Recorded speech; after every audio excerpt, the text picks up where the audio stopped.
Shalom, selamat pagi para pendengar yang dikasihi Tuhan di dalam nama Tuhan Yesus Kristus. Pada pagi hari ini saya akan membawa beberapa renungan firman Tuhan untuk memberi kekuatan, memberi teguran di dalam hidup kita.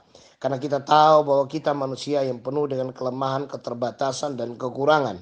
Tetapi sebelum saya memulai khotbah saya, mungkin Bapak, Ibu, Saudara-saudari yang dikasihi Tuhan bisa menyiapkan kertas dan pulpen untuk mencatat firman-firman Tuhan ini. Sehingga saudara mungkin berada di kantor atau berada di toko atau berada di dalam setiap aktivitas, ada waktu saudara membuka Alkitab saudara dan membaca firman Tuhan ini supaya saudara diberi kekuatan. Karena firman Tuhan ini memberi kekuatan kepada kita di waktu masalah datang, di waktu keadaan ekonomi merosot. Hanya dengan firman Tuhanlah memberi kekuatan, karena Yesus adalah firman Tuhan. Bapak Ibu yang dikasihi Tuhan, pada pagi hari ini saya akan berbicara tentang kesalahan pribadi kita, atau seringkali kita melihat bahwa kita selalu menyalahkan orang lain, kita selalu membuat orang lain itu bersalah, padahal belum tentu orang itu bersalah. Mungkin dengan keuangan kita, keberadaan ekonomi kita yang mapan, sehingga kita selalu menghakimi saudara-saudara kita. Pada pagi hari ini Bapak Ibu yang dikasihi Tuhan, mari kita membaca firman Tuhan terambil dari Injil Matius pasal yang pertama, pasal yang ketujuh, ayat yang pertama sampai pada ayat yang kelima. Ini mengenai tentang hal menghakimi, tetapi saya memberi judul tema khotbah saya, janganlah engkau menghakimi supaya kamu jangan dihakimi. Bapak Ibu yang dikasihi Tuhan, kita akan baca firman Tuhan di dalam Injil Matius pasal yang ketujuh ayat 1 sampai dengan yang kelima. Begini firman Tuhan berbunyi, jangan kamu menghakimi supaya kamu tidak dihakimi. Karena dengan penghakiman yang kamu pakai untuk menghakimi, kamu akan dihakimi. Dan ukuran yang kamu pakai untuk mengukur akan diukurkan kepadamu.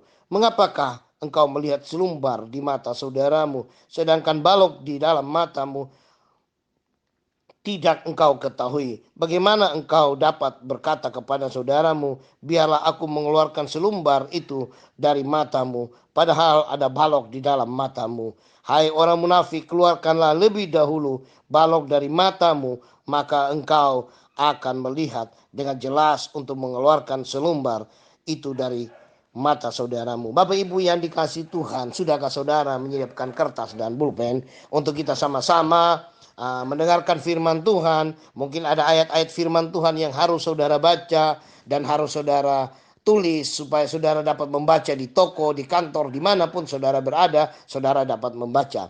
Nah, kita akan memulai firman Tuhan terambil dari Injil Matius pasal yang ketujuh ayat 1 sampai 5. Kita melihat di sini mengenai balok dan selumbar.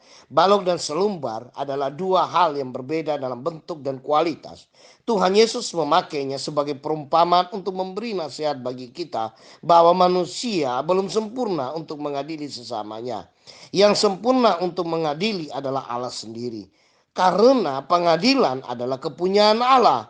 Maka di situ di dalam Ulangan pasal yang pertama ayat 17, di situ mengatakan tidak pernah memandang kecil besar dalam mengadili. Siapa yang salah dia berhak untuk diadili, tetapi bukan manusia yang mengadili, tetapi Allah yang mengadili. Saudara yang dikasihi Tuhan, jikalau saudara pernah merasa sakit hati kepada saudara, teman yang pernah membuat engkau kecewa, engkau tidak perlu membalas. Cukup engkau mendoakan mereka, karena di waktu engkau mendoakan mereka, maka Tuhan akan turut campur tangan. Jikalau engkau yang membalas, maka Tuhan tidak akan pernah turut campur tangan. Sebab kalau Tuhan yang turut campur tangan, lebih sakit dari saudara balas kepada orang itu. Hendaklah engkau mendoakan dia dan memberkati dia. Setiap kesalahan apapun orang itu lakukan, janganlah engkau menghakimi dia. Engkau mempunyai keuangan yang besar, engkau orang kaya, engkau punya segala-galanya. Tetapi ingat, ingin saya katakan kepadamu, jangan engkau selalu menghakimi orang lain, sebab dirimu sendiri belum tentu itu sempurna. Bapak Ibu yang dikasihi Tuhan, saling menghakimi adalah tindakan yang sangat berbahaya karena merusak dan menghancurkan nama baik dan kehidupan sesama kita.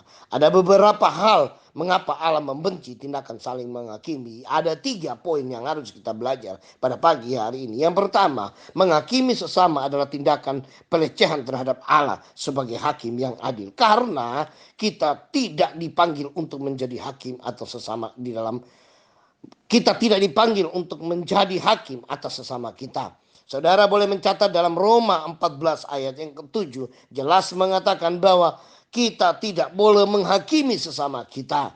Di dalam Injil Matius pasal yang ke-7 ayat yang ke-5, kita belum sempurna untuk layak mengadili sesama kita, Bapak Ibu yang dikasihi Tuhan. Firman ini banyak memberi kekuatan kepada kita supaya kita selalu mengintrospeksikan diri kita. Bapak Ibu yang dikasihi Tuhan, di dalam 1 Korintus 4 ayat 4 sampai 5 atau dalam Yakobus 4 ayat 11 sampai dengan 12. Hanya Allah yang menjadi hakim. Jika kita menghakimi, maka kita melecehkan Allah sebagai hakim yang adil. Kenapa sudah saya katakan kepada saudara, jangan kita itu menghakimi sesama kita. Biarkan Allah yang mengatur semua. Biarkan Allah yang bertindak. Sebab Allah tahu apa yang dia harus lakukan. Allah tahu apa yang harus Allah perbuat dalam hidup seseorang. Bapak Ibu yang dikasihi Tuhan, itu poin yang pertama. Poin yang kedua, menghakimi sesama adalah tindakan tidak menguasai diri. Karena umat Tuhan dianjurkan untuk menguasai diri. Kita lihat Alkitab kita di dalam 1 Korintus 9 ayat 27. Jelas mengatakan firman Tuhan dianjurkan untuk kita dapat menguasai diri. Di dalam Amsal 16 ayat 32. Kadar iman seseorang ditandai dengan sejauh mana ia dapat menguasai dirinya. Itulah tindakan-tindakan firman Tuhan yang memberi penguatan kepada kita. Di dalam Amsal 18 ayat 21, hidup dan mati seseorang ditentukan oleh sejauh mana ia dapat menguasai dirinya sendiri. Maka itu Bapak Ibu, firman Tuhan mengatakan bahwa hidup dan mati seseorang ditentukan oleh jauh mana ia dapat menguasai diri sendiri. Orang yang emosional, orang yang tidak pernah mau memaafkan, orang yang selalu menganggap diri paling hebat. Saya katakan hari ini tinggalkan semua itu.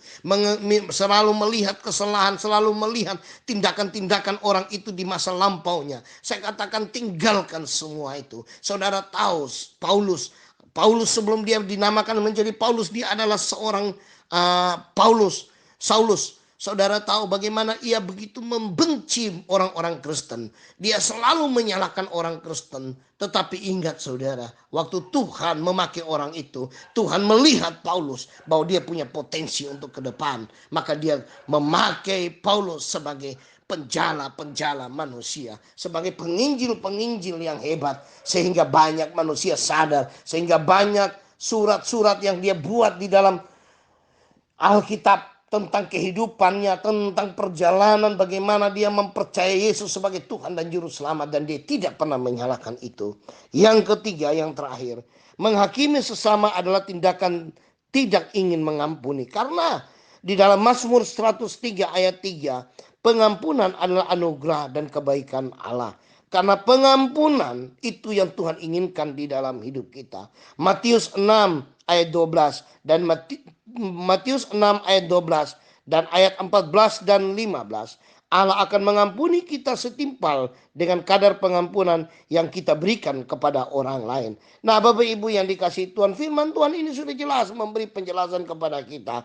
Sebab sikap tidak mengampuni menghambat hubungan kita dengan Allah. Kenapa? Jikalau saudara punya masalah, saudara terhambat oleh pengampunan, terhambat oleh saudara tidak memberi pengampunan, itu menghambat hubungan saudara dengan Allah. Allah ingin kita dapat memberi pengampunan kepada setiap umat manusia. Bapak Ibu yang dikasihi Tuhan, melalui kebenaran firman Tuhan ini, mari kita belajar untuk saling mengampuni dalam keadaan situasi kondisi yang tidak bersahabat, khususnya dalam sekarang ini. Saudara pada mendengar bahwa virus corona semakin merajalela, virus corona semakin menyebar di Indonesia, tapi saya percaya dengan tindakan kita mengampuni, tindakan kita merendahkan diri, tindakan kita selalu percaya kepada Yesus di dalam doa, tindakan kita selalu mengharap pengharapan dari Tuhan, maka di situ setiap penyakit virus apapun yang akan ada di Indonesia tidak mempan,